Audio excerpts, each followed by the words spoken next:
नमस्कार प्यारे विद्यार्थियों, मैं Mukesh Kumar power play classes YouTube channel में आपका स्वागत करता हूं। जैसा कि आपको पता है कि मैं आपका मैथमेटिक्स का टीचर हूं, तो आज का जो हमारा टॉपिक रहेगा ये रहेगा थेल्स प्रमेय। इसको मैं आपको बताऊंगा कि इसको सिद्ध कैसे किया जाता है, कैसे प्रूफ होता है इसका। ठीक है, तो थेल्स ने क्या प्रमेय दी थी? इसका एक और नाम था जी आधारभूत आनुपातिक प्रमेय। क्लियर है? थेल्स ने जो प्रमेय दी थी, क्या दी थी भी? त्रिभुज की एक भुजा के समांतर, ध्यान से सुनते रहना, कि त्रिभुज की एक भुजा के समांतर अन्य दो भुजाओं को भिन्न भिन्न बिंदुओं पर प्रतिच्छेद करने के लिए यदि एक रेखा खींची जाए तो ये अन्य दो भुजाएं एक ही अनुपात में, यानी कि एक ही अनुपात में विभाजित होती है। क्लियर है? डायग्राम देख लेते हैं अपने। डायग्राम ये है इसका कि भाई ये त्रिभुज हो गया ए बी सी। ये प्रमेय क्या कहती है? इस प्रमेय की वर्डिंग को पकड़ते हैं अपने कि रियल में ये कहना क्या चाहती है। और एक हमने ये रेखा खींच दी ऐसे डी ई।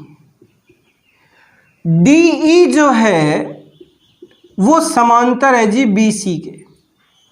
यही कहा गया है कि त्रिभुज की एक भुजा के समांतर, तो बी सी त्रिभुज की एक भुजा हो गई, इसके समांतर हमने एक रेखा खींच दी डी ई। दो भुजाओं को भिन्न भिन्न बिंदुओं पर, यानी कि डी और ई बिंदुओं पर क्या कर रही है? अन्य दो भुजाओं को प्रतिच्छेद कर रही है। खींची जाए तो ये अन्य दो भुजाएं एक ही अनुपात में विभाजित होती हैं। कहने का मतलब क्या होगा भाई? है तो यदि DE समांतर BC है तो थेल्स ने क्या कहा था? थेल्स प्रमेय के अनुसार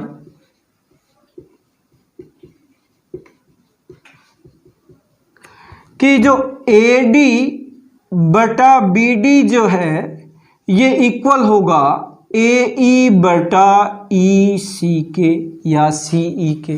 बात एक ही है। क्लियर है? ये प्रमेय ये कहना चाहती है आपसे कि त्रिभुज की दो भुजाओं को, त्रिभुज की एक भुजा के समांतर अन्य दो भुजाओं को भिन्न भिन्न बिंदुओं पर प्रतिच्छेद करने के लिए एक रेखा खींची जाए तो ये अन्य दो भुजाएं एक ही अनुपात में विभाजित होती हैं। इसका मतलब है ये। तो हमें ये प्रूफ करके बताना है कि ये आता कैसे है। क्लियर है? तो आइए हम थेल्स प्रमेय को सिद्ध करते हैं। कैसे करेंगे इसको? सबसे पहले हम लिखेंगे जी दिया है। सॉल्यूशन कर रहे हैं थेल्स प्रमेय का। सबसे पहले लिखेंगे दिया है, गिवन। हमें क्या क्या दिया हुआ है? हमें दिया है जी त्रिभुज ए बी सी में जो डी ई है ये समांतर है भाई बी सी के। क्लियर है? थेल्स प्रमेय में यही कहा गया था कि त्रिभुज की एक भुजा के समांतर खींची गई रेखा, तो डी जो है वो बी सी के समांतर है। क्लियर है? उसके बाद हम लिखेंगे यहां पर सिद्ध करना है।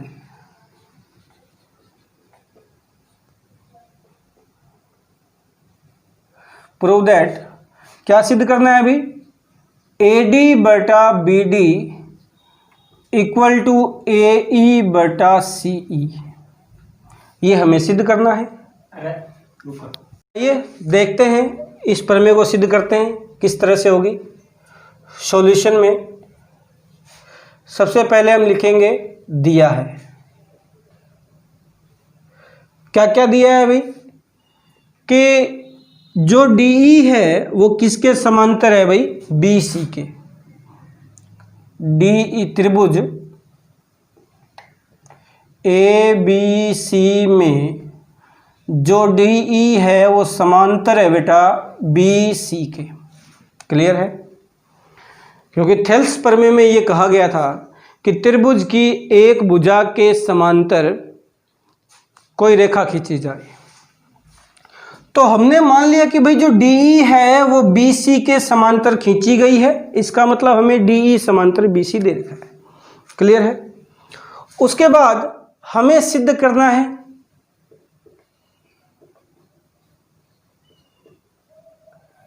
क्या सिद्ध करना है भाई कि ये जो रेखा है इन दोनों भुजाओं को एक ही अनुपात में विभाजित करती है, अर्थात हमें सिद्ध करना है AD बटा BD बराबर AE बटा CE।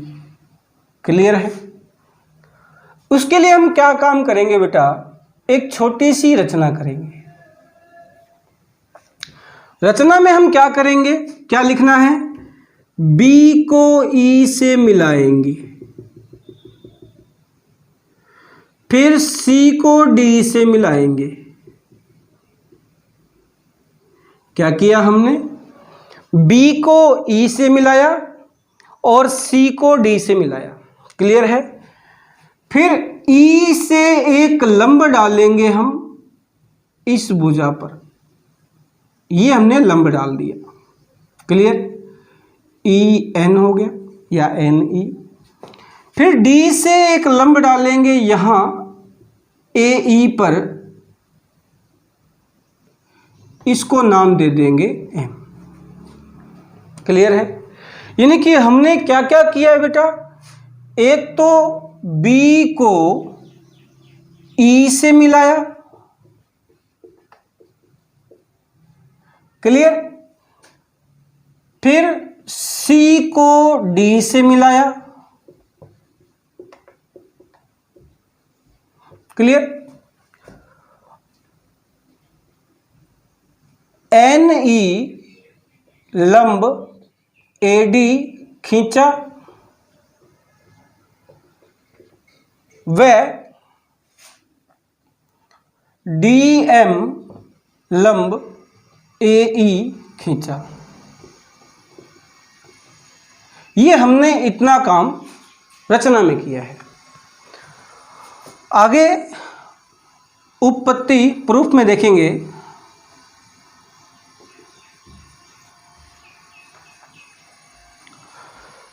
सबसे पहले हम एरिया ऑफ त्रिभुज ADE की बात करेंगे, यानी कि त्रिभुज ADE का क्षेत्रफल। नॉर्मल में हम यूं, हिंदी में हम यूं लिख देते हैं त्रिभुज ADE का क्षेत्रफल।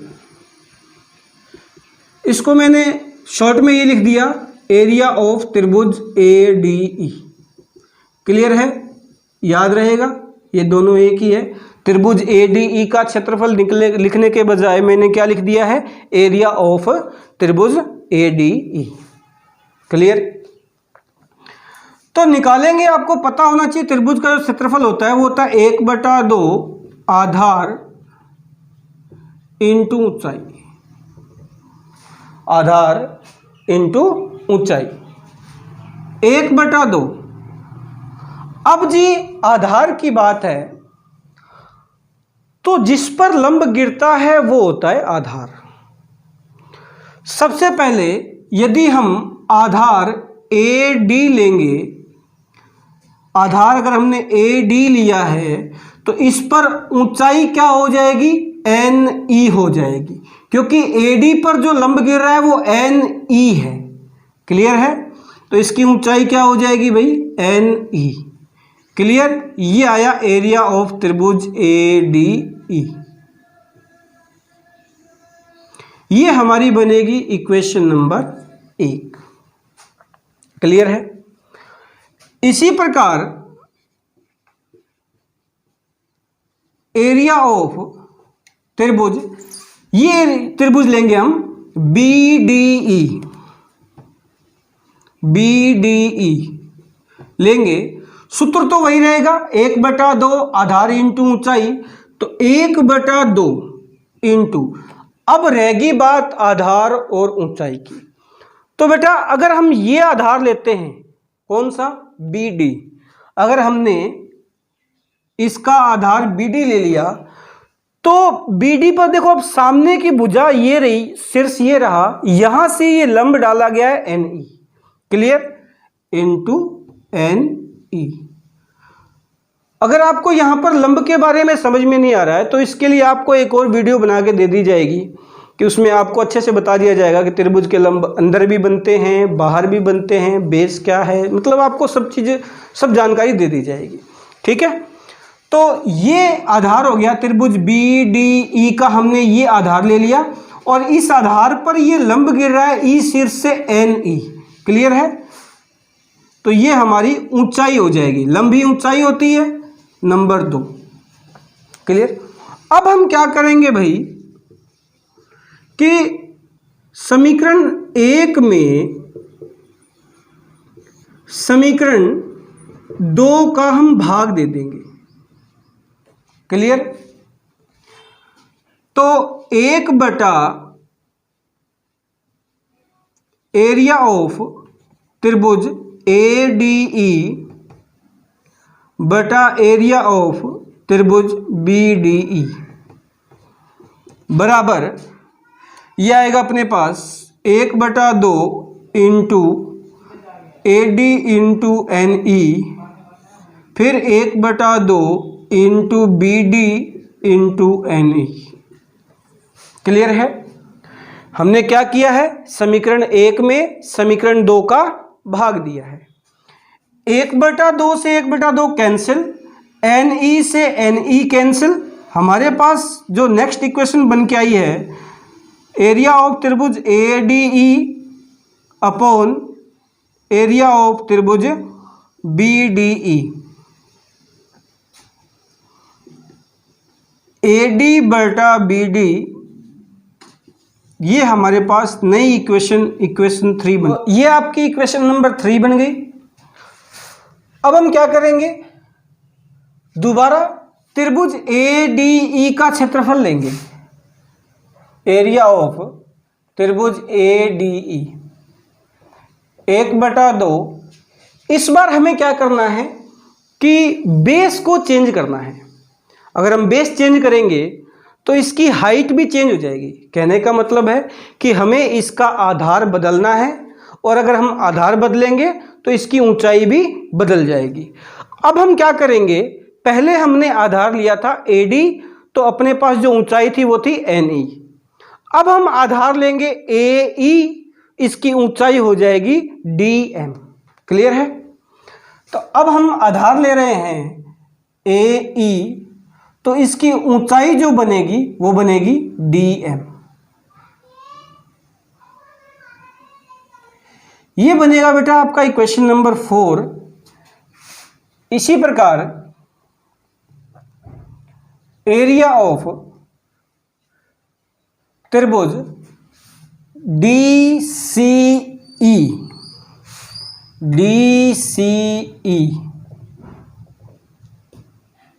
पहले हमने किसका लिया था, DBE, अब ले रहे हैं DCE का क्षेत्रफल। तो 1 बटा 2 इंटू इसका जो आधार है वो है CE, ऊंचाई। अब इस आधार पर जो लंब है इसके शीर्ष D से वो है DM, तो DM हमारी क्या हो जाएगी जी, ऊंचाई हो जाएगी। क्लियर है बेटा। नंबर 5 वही प्रोसीजर रहेगा। क्या करेंगे जी, समीकरण 4 में समीकरण 5 का भाग देंगे हम। एरिया ऑफ त्रिभुज ADE बटा एरिया ऑफ त्रिभुज DCE इक्वल टू 1 बटा 2 इंटू AE इंटू DM, ये रहा। उसके बाद नीचे 1 बटा 2 CE इंटू DM, DM से DM कैंसिल हो जाएगा बेटा, और 1 बटा 2 से 1 बटा 2 कैंसिल हो जाएगा। तो एरिया ऑफ त्रिभुज ADE बटा एरिया ऑफ त्रिभुज DCE हमारे पास जो आएगा ये आएगा भाई AE बटा CE, क्लियर है? ये आपकी इक्वेशन नंबर कितनी बनेगी? 6 बनेगी। तो ये आपके एरिया ऑफ त्रिभुज ADE बटा एरिया ऑफ त्रिभुज DCE इक्वल टू AE बटा C समीकरण नंबर 6 बनी। आगे क्या करेंगे जी हम? चूंकि एरिया ऑफ त्रिभुज BDE जो है इक्वल होगा एरिया ऑफ त्रिभुज DCE के। ऐसा क्यों होता है बेटा? क्योंकि हमने 9th क्लास में एक प्रमेय पढ़ी हुई है कि जब दो समांतर रेखाओं, एक ही आधार और एक ही समांतर रेखाओं के बीच बने त्रिभुजों का क्षेत्रफल परस्पर बराबर होता है।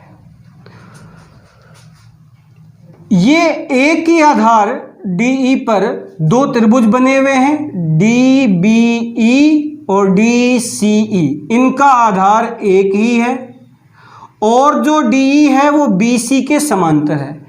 कहने का मतलब ये हो गया कि जो त्रिभुज DBE और DCE जो हैं एक ही आधार और एक ही समांतर रेखाओं के बीच बने हुए हैं, तो इसलिए इनका क्षेत्रफल क्या होगा? बराबर होगा। क्लियर है? ये हो गई जी आपकी इक्वेशन नंबर 7। ये पॉइंट, ये समीकरण 7 आपको समझ में आ गई होगी कि एक ही आधार और एक ही समांतर रेखाओं के बीच बने त्रिभुजों का क्षेत्रफल परस्पर बराबर होता है। तो ये आपकी समीकरण नंबर 7 बन गई। अब हम क्या काम करेंगे? समीकरण 6 व 7 से एरिया ऑफ त्रिभुज ADE बटा, अब ये DCE है, क्या है? DCE है। इसको हम DCE को BDE लिख सकते हैं। एरिया ऑफ BDE लिख दिया हमने। क्लियर? कैसे भाई? समीकरण 7 के थ्रू। ठीक है? क्या आया जी? AE बटा CE। ये हमारी समीकरण नंबर बनी 8। क्लियर? अब समीकरण 3 व 8 से, समीकरण 3 ये रही आपकी। समीकरण 3 एरिया ऑफ त्रिभुज ADE, area of BDE, area of ADE, area of BDE, area of BDE, यानी कि हमारे पास क्या आया जी? AD बटा BD बराबर आया AE बटा CE। और ये आपकी थेल्स प्रमेय थी बेटा, हमें यही सिद्ध करना था। ठीक है? तो मैं उम्मीद करता हूं कि आपको ये थेल्स प्रमेय का जो प्रूफ है ये अच्छे से समझ में आ गया होगा। ठीक है? धन्यवाद।